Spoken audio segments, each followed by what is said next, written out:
When the HOA president destroyed my cherished creek, claiming it devalued homes, I found a perfectly legal way to block his entire street with 5 semi-trucks. How far would this power-hungry man go when he realized he'd messed with the wrong homeowner? The sound of heavy machinery jolted me awake. I rushed to my window and couldn't believe my eyes. Workers in yellow vests were digging up my beloved creek. I threw on clothes and sprinted outside, my heart pounding against my ribs. "Stop! What are you doing?" I shouted, waving my arms frantically. The foreman glanced at his clipboard. HOA orders. This waterway is being redirected and covered. I stood there in shock, watching as his excavators tore through the delicate ecosystem where my kids had spent countless summer afternoons, catching tadpoles and building tiny leaf boats. That creek had been the reason I bought this house in Pinehaven Meadows 10 years ago. "There must be some mistake," I insisted. "Nobody told me about this." The foreman shrugged. "Take it up with Mr. Reynolds. We're just doing what we're paid for." James Reynolds, of course, the new HOA president who'd moved in 6 months ago and immediately started complaining about everything. My garden gnomes, the color of my mailbox, even the bird feeders I hung in my oak tree. Now he was destroying my creek. I marched straight to his oversized colonial house with its perfect lawn and rang the doorbell repeatedly. When he finally answered, his face showed no surprise. "I see you've noticed our neighborhood improvement project," he said with a smug smile. "Improvement?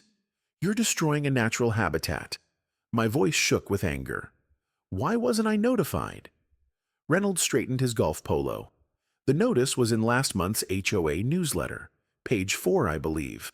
The board voted unanimously that the unchecked waterway creates an unkempt appearance that devalues surrounding properties. "That's ridiculous," I retorted. "That creek has been here longer than this neighborhood." "Nevertheless," he said, emphasizing the word like it was something precious, "the RCC and RS clearly state that the HOA has authority over all exterior appearances. The rocks and landscaping will look much more controlled."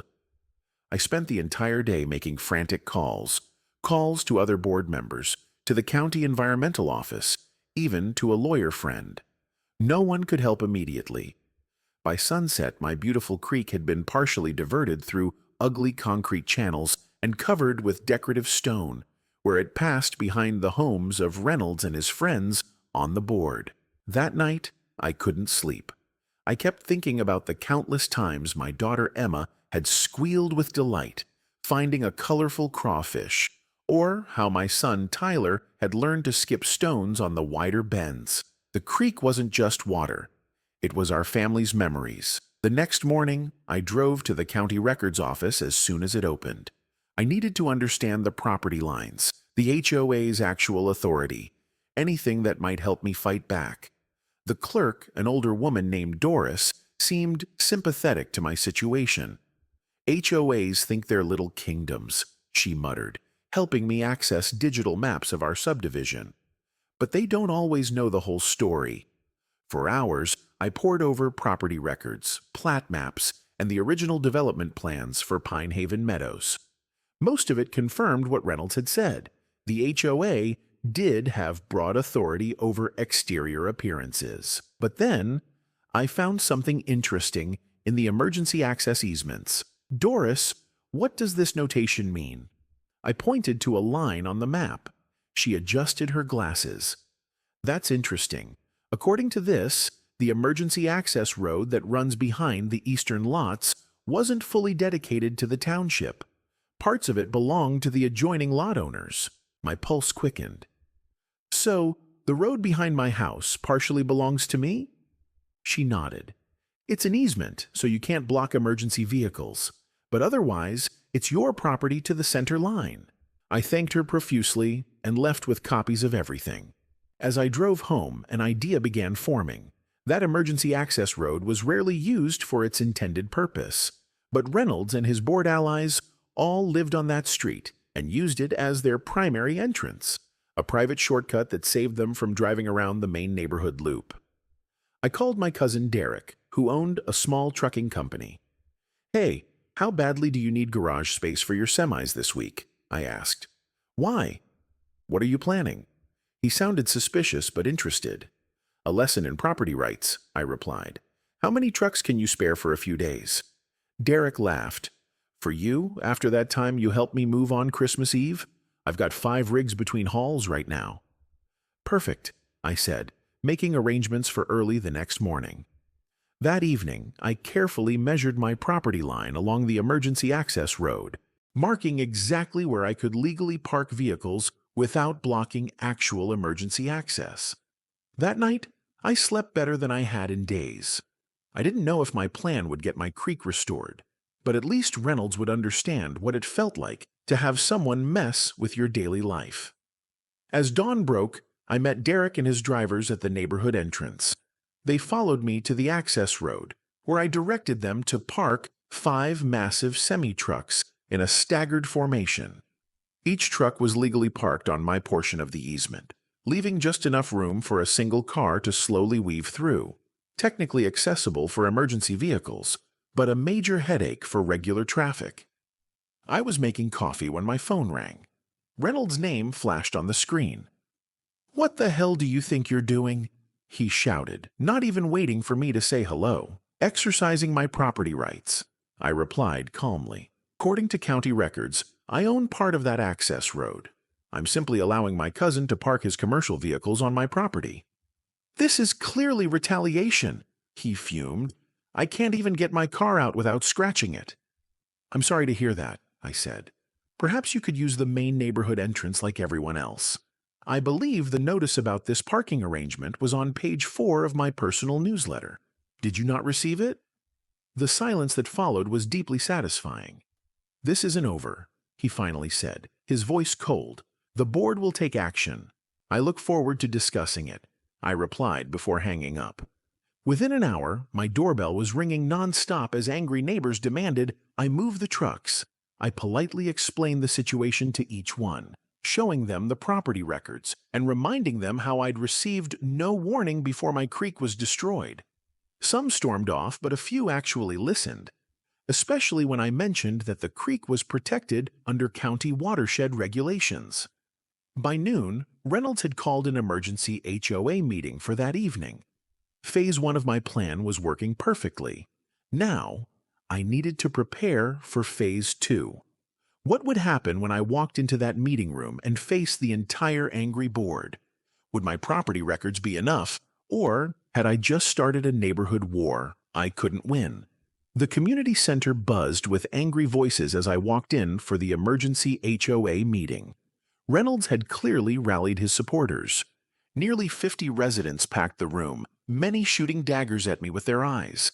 I clutched my folder of documents tightly, suddenly questioning if I'd gone too far.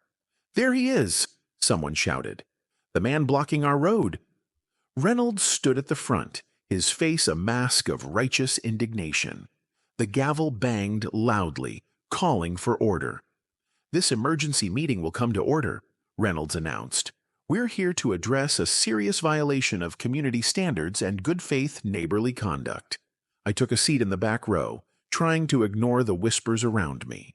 Reynolds launched into a dramatic speech about how my dangerous and petty act of revenge was endangering the community by potentially blocking emergency vehicles. When he finally paused for breath, I raised my hand. "May I respond to these allegations?" "You'll get your turn," he snapped. "First, I'd like to hear from other affected residents." For 20 painful minutes, I listened as my neighbors complained about the inconvenience. Elaine Walker, Reynolds' biggest supporter on the board, described how she nearly scratched her Mercedes trying to navigate between 2 trucks. Thomas Quinn, a developer who recently joined the board, warned that property values would plummet if this kind of vigilante behavior was tolerated. Finally, Reynolds turned to me with a smirk. "Now, would you care to explain yourself before we vote on the appropriate penalties?" I stood and walked to the front, feeling every eye in the room on me. With deliberate calm, I opened my folder and placed my documents on the table.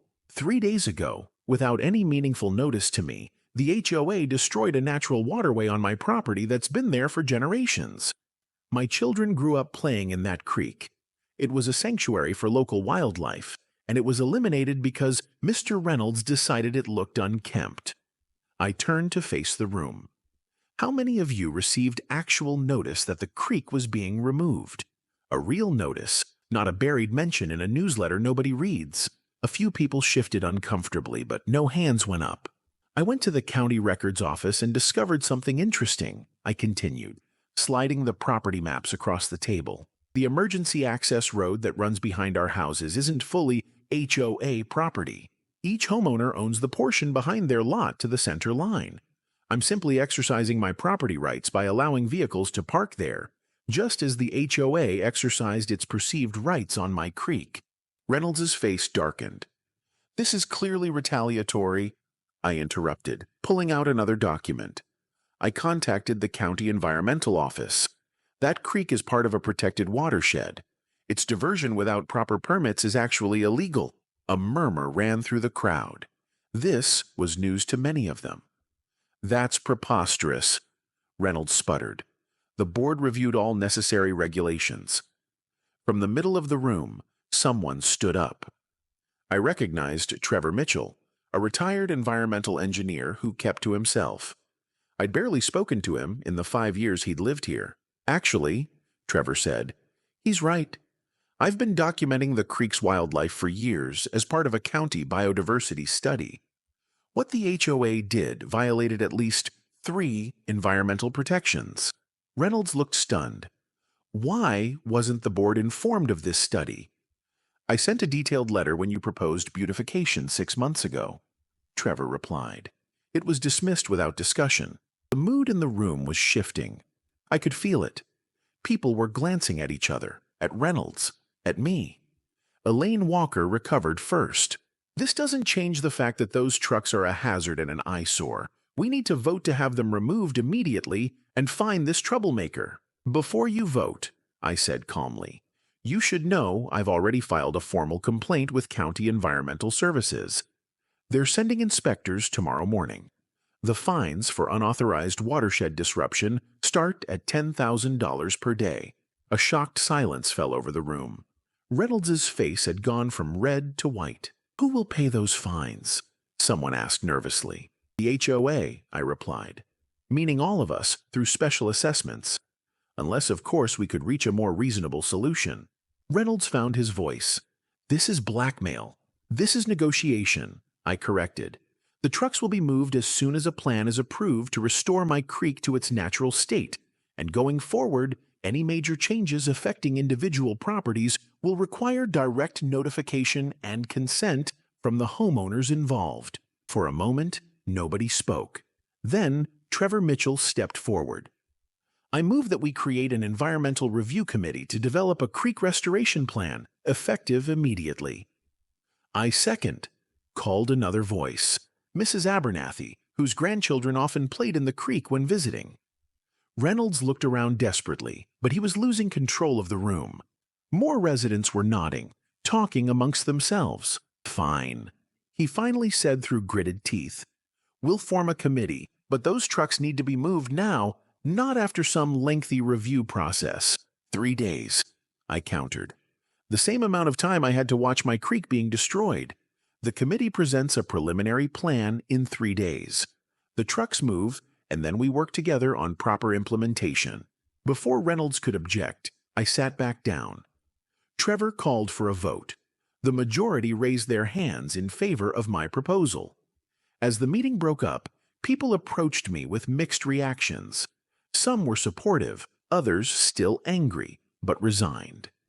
Trevor handed me his card. That took courage, he said quietly. I've been wanting to challenge Reynolds's autocratic style for months, but I didn't want to rock the boat. I'd be honored to chair the environmental committee. I felt a mix of relief and weariness. I'd won this round, but Reynolds wasn't the type to surrender easily. As if reading my thoughts, he approached as the room emptied. You think you're clever? He said, voice low. But you've made a powerful enemy today. I built this community. I have friends in the township and the county offices. Your little creek won't be the only thing that gets buried. He stalked away before I could respond. His threat hung in the air, chilling my moment of victory. What had I started? And how far would Reynolds go to maintain his control over Pine Haven Meadows? Reynolds slammed his gavel so hard I thought the table might crack. "This emergency meeting of Pine Haven Meadows Homeowners Association will come to order," he barked. My heart raced as I clutched my folder of documents. The community center buzzed with angry voices.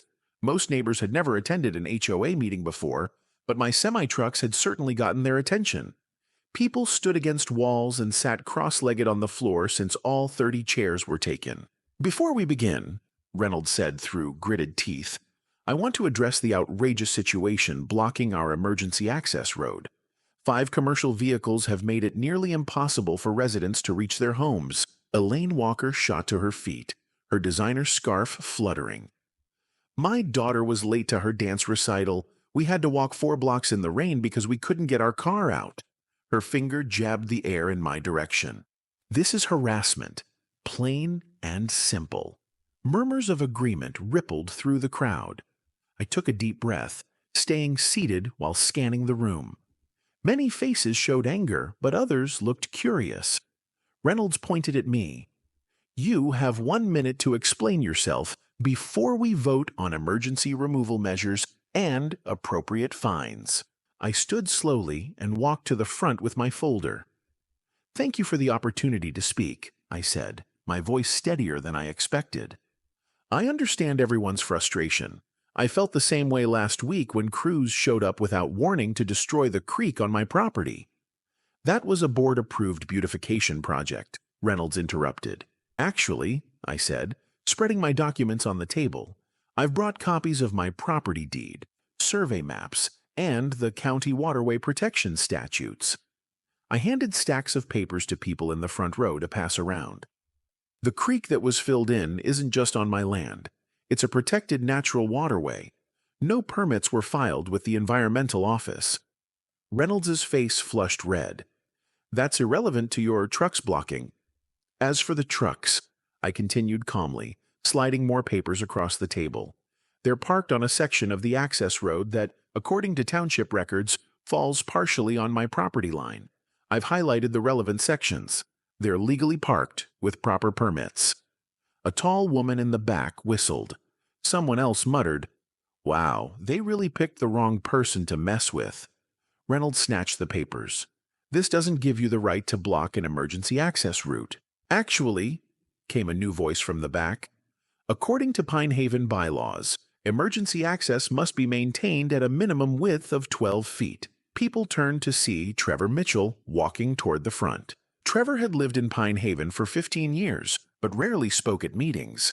He was a retired civil engineer who mostly kept to himself, tending his immaculate garden. "I measured this morning," Trevor said, placing his own thick folder on the table. "Even with the trucks, there's still 14 feet of clearance." Reynolds's expression darkened. "This meeting isn't about past board actions."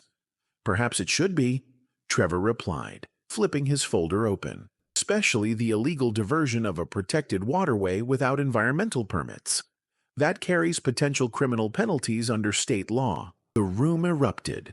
"Mrs. Gonzalez, from 2 streets over, told me her basement flooded last week for the first time in 20 years, right after that creek work.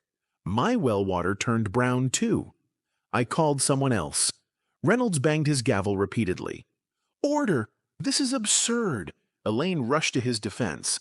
"James has done nothing but try to maintain our property values. That nasty ditch was an eyesore." Trevor pulled out a large aerial map. "That nasty ditch is part of Willow Creek, which feeds into the county reservoir. It's protected under the Clean Water Act." I hadn't known this detail. My research had focused on property lines, not environmental regulations. I glanced at Trevor with newfound respect. "Furthermore," Trevor continued, "I've documented every HOA meeting for the past 5 years. No vote was ever taken on creek modification. The minutes show no discussion of this project whatsoever." Reynolds's face had gone from red to white. He whispered something to Elaine, who shook her head frantically. A younger homeowner, Sarah Jensen, raised her hand. "I'd like to make a motion. Before any action is taken on the truck situation, I move we investigate the creek modification project and determine if proper procedures were followed. Second, called several voices. Reynolds looked trapped by HOA rules. He had to allow the vote. All in favor? Sarah asked. Nearly every hand went up. Why don't we adjourn for today? Trevor suggested calmly. Give everyone time to review these documents, and perhaps our president should contact the county environmental office himself before they contact him. Reynolds glared at me with such hatred that I felt a chill. This meeting is adjourned, he muttered, gathering his papers hastily as people filed out. Many stopped to examine my documents more closely. Trevor approached with a small group of homeowners I didn't recognize. I'm impressed with your research, he said, extending his hand. I've been building a case against Reynolds for months, but needed a catalyst to bring it forward. Why? I asked, shaking his hand. Trevor lowered his voice. There's more going on here than just a field and a creek. Much more. Have you looked at the HOA financial records lately? Or noticed which homes got new roofs last year after the hailstorm, and which didn't? Reynolds isn't just bending rules. He's breaking laws. I stared at him, realizing this neighborhood conflict had just grown much larger than my personal battle. We should talk, said one of the women with Trevor. I'm on the county water board. If that creek is what Trevor thinks it is, we might be looking at serious environmental violations. As we exchanged numbers, I noticed Reynolds watching us from across the room, his cell phone pressed to his ear. His expression made my skin crawl. What had I stumbled into? This started as a fight over my peaceful creek, but now it felt like something far more dangerous. How deep did this corruption go? And what would Reynolds do to keep it hidden? County Environmental Inspector Maria Ramirez pulled her government-issued SUV alongside my driveway at exactly 9 a.m. 2 more official vehicles followed. The neighbors peeked through windows as uniformed inspectors spread across my backyard with measuring equipment and sample collection kits. The creek bed appears to have been filled with non-permeable material, Maria noted, scraping at the decorative rocks. This violates Section 44 of the Clean Water Act. Did anyone file environmental impact statements before this work began? Not that I'm aware of, I replied. The HOA president ordered it done. The fines start at $225,000 per day of violation, she said, taking photos, plus mandatory restoration costs. Trevor had joined us, bringing maps showing the creek's path through the neighborhood. It's part of the protected watershed, he explained to Maria. It feeds directly into Harmon Reservoir. That makes this a public water supply issue, too. Maria frowned, typing notes into her tablet. We'll need to test for contaminants immediately. Reynolds's Mercedes screeched to a halt at the curb. He stomped across my lawn, straightening his tie. What's going on here? He demanded. You have no authority to bring government officials onto HOA property without board approval. Maria turned slowly. Mr. Reynolds, I'm Maria Ramirez from County Environmental Protection. This isn't HOA property, according to our records, and we have full authority to investigate Clean Water Act violations without anyone's permission. There's been a misunderstanding. Reynolds backpedaled, his tone suddenly smoothing. Our landscaping project was fully approved by whom? Maria interrupted. We have no record of permits being filed, no environmental impact study, no water diversion application, nothing. Reynolds glared at me. I need to speak with you privately. Anything you need to say can be said here, I replied. Reynolds stepped closer, lowering his voice. Move those trucks today or face consequences. This neighborhood has rules. So does the Clean Water Act, I countered. He stormed off, his phone already pressed to his ear. I felt uneasy watching him go. He seems charming, Maria commented dryly. We need statements from both of you. This investigation could take weeks. After the inspectors left, Trevor and I compared notes over coffee about my personal ordeal. The creek had been beautiful, once a gentle burbling stream where deer drank at dawn and fireflies danced on summer nights. Now it was just ugly rocks and dirt. Reynolds moved fast after becoming president, Trevor explained. Changed bylaws to give the board more power, raised dues, started these beautification projects nobody asked for. But why target my creek specifically? I wondered aloud. Trevor shrugged. Maybe because you're new. Fewer established relationships, easier target. Just then, my phone buzzed with a text from my cousin, Derek. Someone slashed all the truck tires. Filing police report now. I showed Trevor the message. Reynolds, he said immediately. He's getting desperate. We drove to the access road where Derek stood with 2 police officers beside the damaged trucks. All 20 tires had been cut to ribbons. This is vandalism and destruction of property, one officer said, taking notes. Any idea who might have done this? Before I could speak, Trevor pointed to a lamppost. There's a security camera. The neighborhood watch installed them last year. The second officer checked the camera. It's working. We'll get the footage. No need, came a voice behind us. It was Mrs. Henderson, the 78-year-old from the corner house, approaching slowly with her iPad. I saw someone suspicious this morning and checked my doorbell camera. Already downloaded the video, she said, handing over her tablet. The footage clearly showed Reynolds circling the trucks at 3 a.m., knife in hand, systematically slashing each tire. Well, the first officer said, that makes our job easier. The police left to find Reynolds. Meanwhile, neighbors gathered around the trucks, drawn by the commotion. He really slashed all these tires? Sarah Jensen asked, shaking her head. That's insane. And expensive, Derek added. About $112,000 worth of damage. Trevor checked his watch. They should be at his house by now. As if on cue, my phone rang with an unknown number.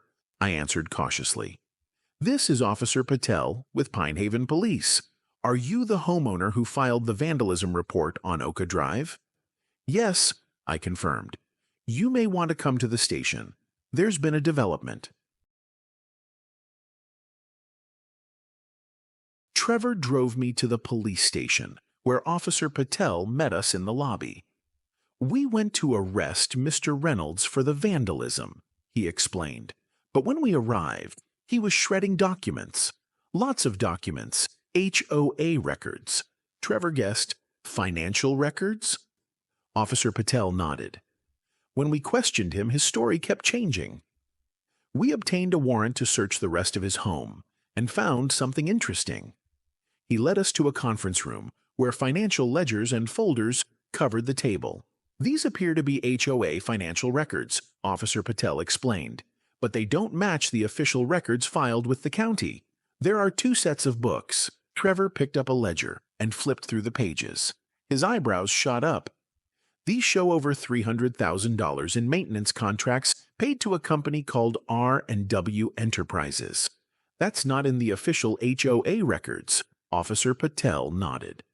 R&W Enterprises is registered to Walter Reynolds, James Reynolds' brother.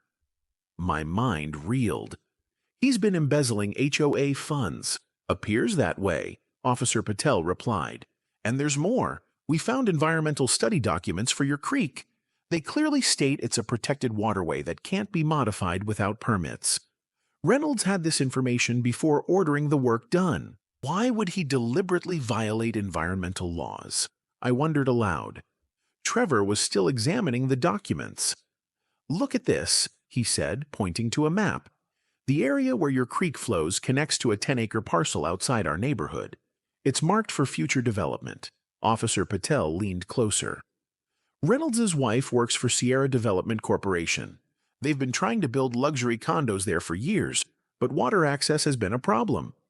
The pieces suddenly clicked.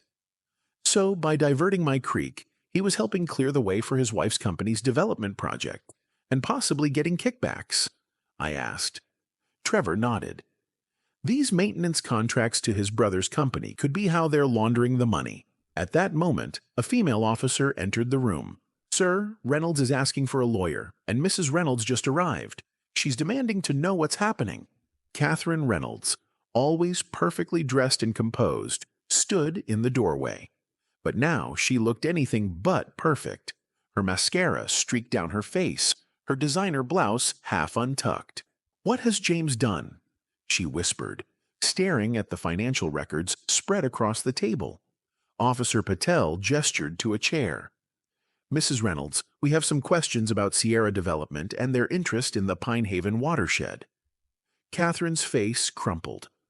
"I told him it wasn't worth it. I told him someone would notice eventually." The quiet neighborhood I'd moved to for peace had become the center of what now appeared to be a criminal conspiracy involving environmental crimes, embezzlement, and who knew what else. As Catherine Reynolds began to outline a scheme more elaborate than any of us had imagined, I caught Trevor's eye across the table. His slight nod confirmed what I was thinking. This went far beyond my trucks or my creek. How many other lives had Reynolds ruined with his schemes? And who else in our quiet community was involved in this web of corruption? The emergency HOA meeting felt different this time. Instead of the usual 20 people, nearly 100 neighbors packed into the community center. Some stood against the walls, while others sat cross-legged on the floor. My heart pounded as Margaret Tanner tapped the microphone. "I want to thank everyone for coming tonight," Margaret said, her voice honey-sweet as she adjusted her pearl necklace.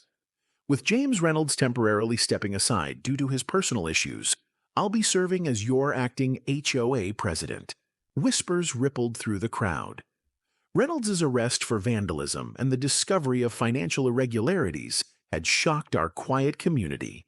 I noticed several people glancing my way, some with sympathy, others with barely disguised anger.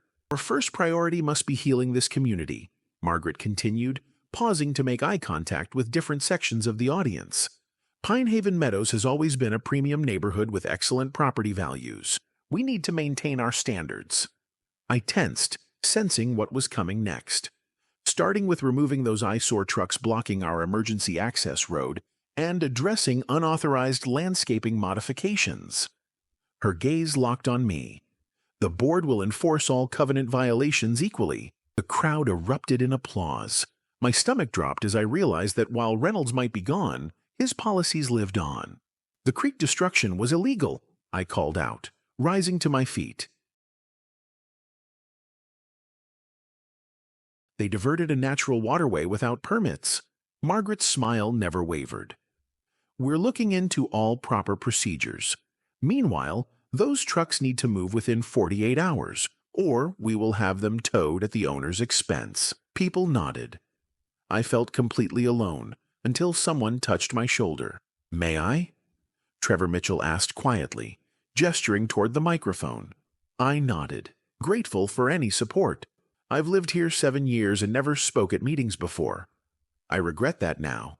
He began, opening a leather portfolio. "According to our bylaws, any environmental modification requiring permits must have 2/3 homeowner approval, not just board approval." Margaret's smile tightened.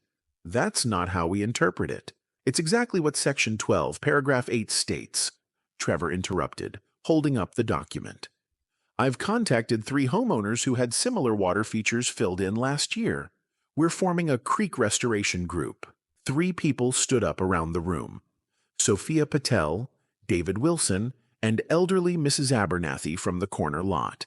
"We have enough votes to force a recall election of the entire board," Trevor finished. The room fell silent. Margaret's face flushed deep red. "This is outrageous," she sputtered. "We're trying to maintain standards that keep your homes valuable." "You destroyed my property without proper authority," I shot back, finally finding my voice. "The environmental officials are already investigating. Let's put it to a community vote and see what our neighbors really want," I suggested. Mrs. Abernathy piped up, her voice shaky but determined. "My late husband and I bought here because of the beautiful natural setting. These water features are what made Pine Haven special. Now it looks like every other cookie-cutter development." Margaret slammed her gavel. "Fine. According to bylaws, we'll schedule a recall vote in 30 days. Until then, the current board remains in charge." She pointed at me. "And those trucks need to move." For the first time in weeks, I felt hope. Several neighbors came up afterward to shake my hand. Trevor introduced me to the others in our newly formed coalition. "I'm an environmental engineer," Sophia explained. What they did to your creek violates at least 3 watershed protection laws. And I'm a retired attorney, David added. They messed with the wrong neighborhood. We agreed to meet the next evening at my house to plan our strategy. I went to bed that night feeling like I'd finally found allies in this fight. The next morning, I stepped outside to find an official-looking notice taped to my door. My hands trembled as I read, "Violation, unauthorized vehicles, fines accruing at $200 per day, eviction proceedings to begin after 30 days of non-compliance." When I called Trevor, he had received an identical notice, as had Sophia and Mrs. Abernathy. Only David had been spared. A pattern was emerging. Anyone who stood against the board was being targeted. Later that day, as I returned from grocery shopping, I spotted Margaret and 2 board members taking photos of my house from the street. When they saw me, they didn't even pretend to be doing anything else, just documenting ongoing violations. Margaret called out sweetly, "Oh, and you might want to trim those bushes. They're 2 inches above regulation height." That night, identical notes appeared on all our doors. "Drop the recall," or "face eviction proceedings. This is your only warning." The paper had the HOA letterhead, but no signature. When Trevor called the HOA's legal firm to verify, they denied sending any such notices. Someone was trying to scare us. But who? We gathered in my living room as planned. Mrs. Abernathy brought homemade cookies while Sophia spread out property maps on my dining table. "Look at this," Sophia said, pointing to blue lines running through our neighborhood. "These are natural waterways that existed before development. Yours isn't just any creek. It's a headwater tributary that feeds into Riverside Lake." David adjusted his glasses. "That makes it protected under state watershed laws. The developer would have needed special permits to build near it at all." "So why is the board so determined to cover this up?" Trevor wondered. "Money," Mrs. Abernathy said simply. "Something's not right about the finances. My Herbert used to be treasurer before he passed. He always said development companies were constantly trying to buy influence with the board." A knock at the door startled us. I opened it to find Catherine Reynolds, James's wife, standing nervously on my porch. "May I come in?" she asked quietly. "There's something you all need to know." We stared in shock as Catherine placed a USB drive on my table. "James isn't the mastermind here," she said, her voice trembling. "He's just a pawn in something bigger, and I'm afraid you've kicked a hornet's nest." The battle had only just begun, and now I wondered if we were facing something much more dangerous than just a power-hungry HOA president. Catherine Reynolds' hands shook as she accepted the cup of tea I offered. The 5 of us watched her cautiously from around my living room. "I never agreed with what James did to your creek," she said softly, looking down. "But I kept quiet to protect my family. Now that he's facing charges, I can't stay silent anymore." She plugged the USB drive into my laptop. Dozens of files appeared, emails, contracts, and photographs. 3 years ago, Thomas Quinn of Quinn Development approached the board. Catherine explained, opening an email thread. His company wanted to build luxury townhomes on the empty land behind Pine Haven. There was just one problem. That land is a natural floodplain. Sophia leaned forward. "Which makes it nearly impossible to get building permits." "Exactly," Catherine nodded. "Unless the water could be diverted elsewhere." The pieces suddenly clicked into place. "So they needed to eliminate all the creeks in our neighborhood to change the water flow," I murmured. Catherine continued, showing us photos of new kitchen renovations and swimming pools at board members' homes.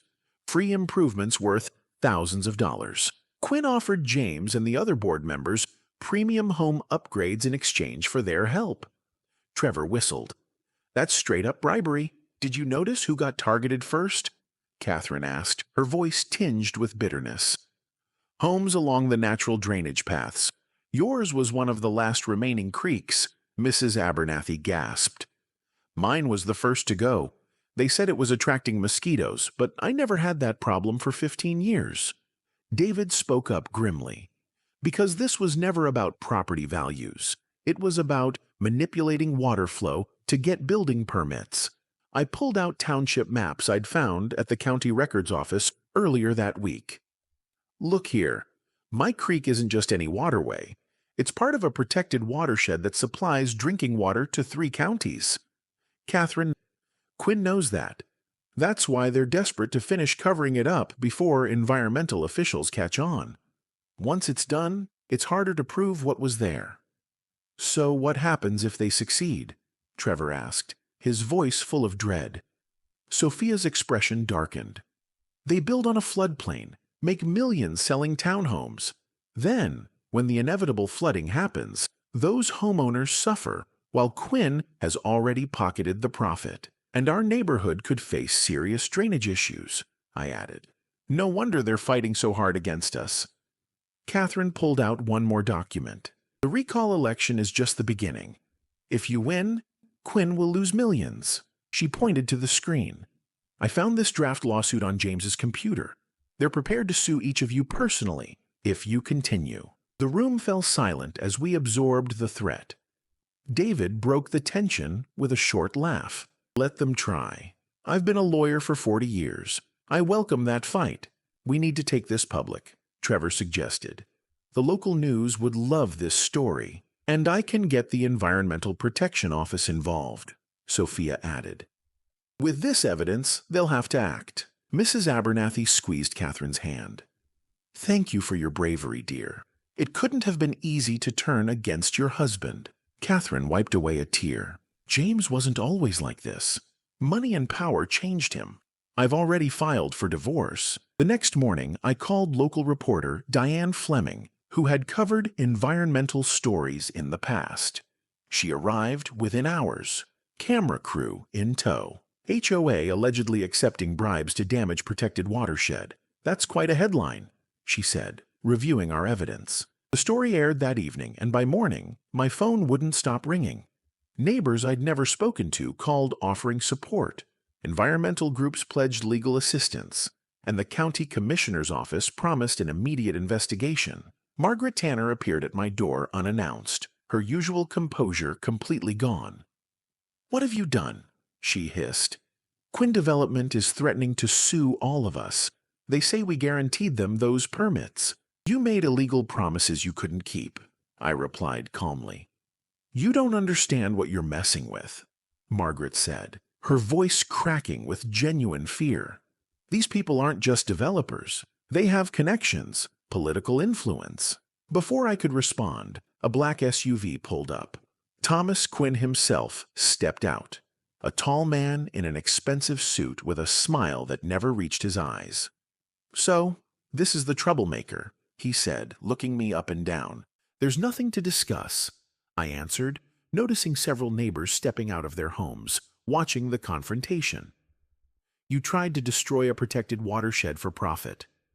Quinn's smile remained fixed. I'm prepared to offer you a very generous compensation package. A new kitchen, a bathroom remodel, even a pool, whatever you want. I want my creek restored, and I want you to face consequences for attempting to damage a protected watershed. His expression hardened. Don't be stupid. Everyone has a price. Not everyone, Trevor called out, walking up my driveway with Sophia, David, and at least 20 other neighbors. And certainly not this community. Quinn looked around at the gathering crowd, his confidence visibly shaken. The recall election is tomorrow, I reminded him. And we've submitted all your evidence to the county prosecutor. I'd say your problems are just beginning.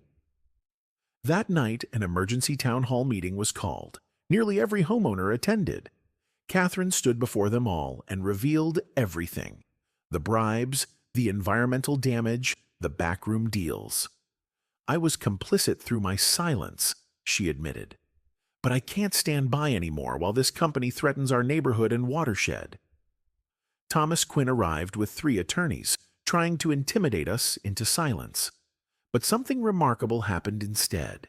One by one, neighbors stood to share their stories, how their own water features had been targeted, how they'd been bullied by the board, how they missed the natural beauty our neighborhood once had.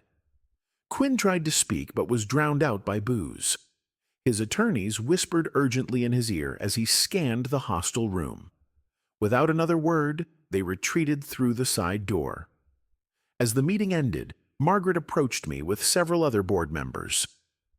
"We want to resign before the recall," she said quietly, "and we'll testify about Quinn's offers if needed." I looked into her eyes and saw something I hadn't expected: genuine remorse. "Help us fix what we broke," I told her. "That's all I ever wanted."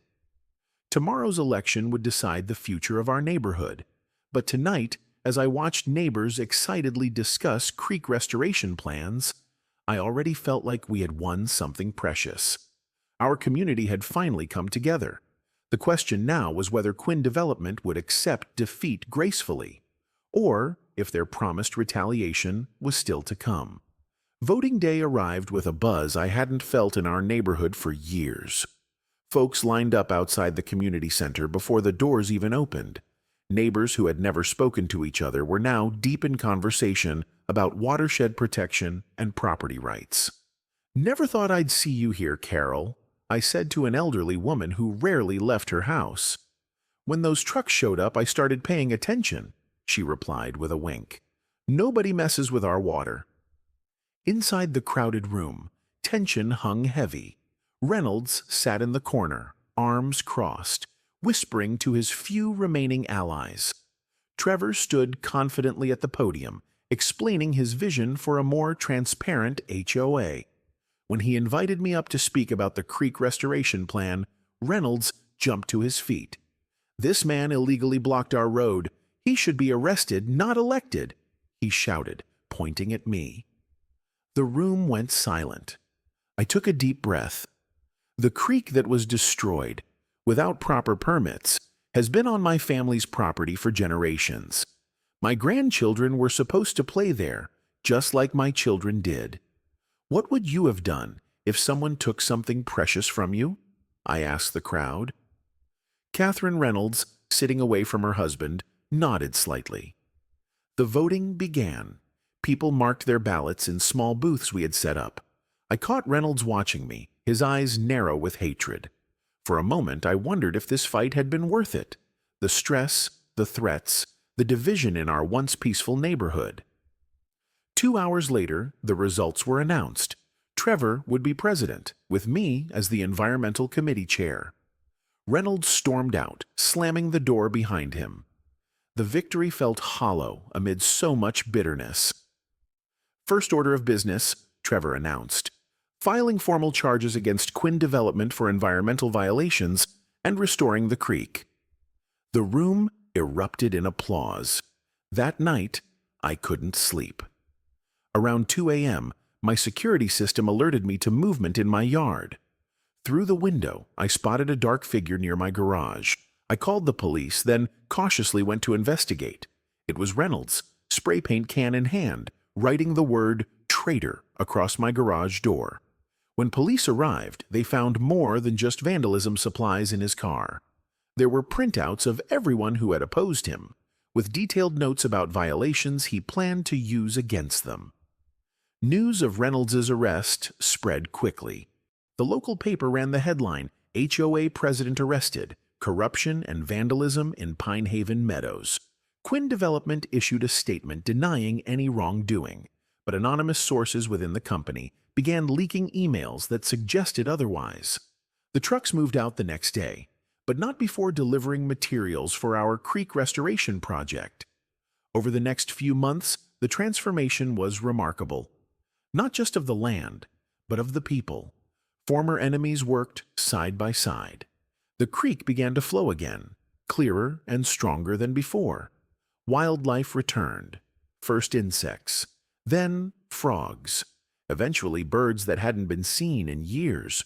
Reynolds pled guilty to vandalism and harassment charges. As part of his plea deal, he had to sell his house and move away from Pine Haven Meadows. No one was sad to see the moving truck. Quinn Development faced hefty fines for environmental violations. Their proposed project was canceled after losing county approval. The land they purchased was eventually donated to a conservation trust, a far cry from the luxury condos they had planned. 6 months after the election, we held a grand opening for what we now called Community Creek Park. Children ran along the banks of the restored waterway while parents chatted on new benches. A small exhibit explained the watershed's importance and how it connected to the larger river system. Catherine, now using her maiden name, Wilson, cut the ribbon. She had become the neighborhood's unofficial environmental educator, leading creek exploration days for local kids.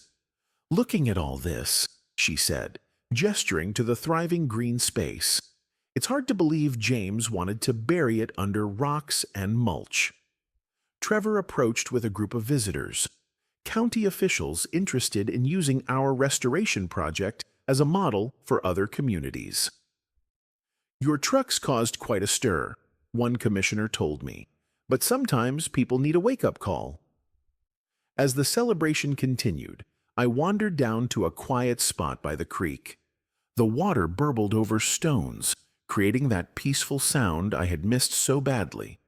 A small group of children carefully caught and released tadpoles under Catherine's watchful eye.